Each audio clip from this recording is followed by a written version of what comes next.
রমজানের ঈদকে সামনে রেখে মহাসড়কে বাড়তে শুরু করেছে যানজট। আর সেই যানজট মোকাবেলা ও দুর্ঘটনা রোধে পাবনার ঈশ্বরদীতে গাড়ি চালকদের নিয়ে সচেতনতামূলক সভা হয়েছে।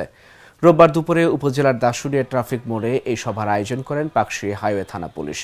পাকশী হাইওয়ে থানার ভারপ্রাপ্ত কর্মকর্তা এবিএম মেহেদী মাসুদের সভাপতিত্বে প্রধান অতিথি ছিলেন বগুড়া হাইওয়ে রিজিয়নের সহকারী পুলিশ সুপার আলী আহমেদ হাশমি।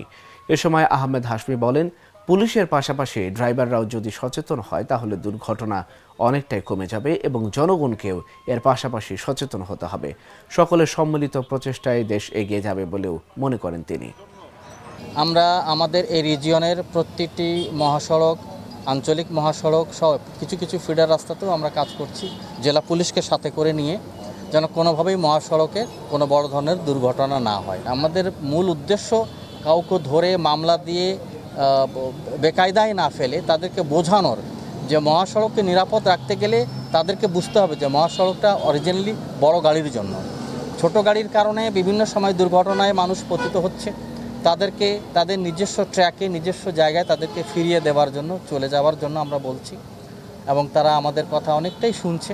কিছু কিছু জায়গা আছে তাদের এখনও সেই জায়গায় তাদের অবস্থান আছে, তারা কথা দিচ্ছে যে আমরা আমাদের জায়গায় চলে যাব।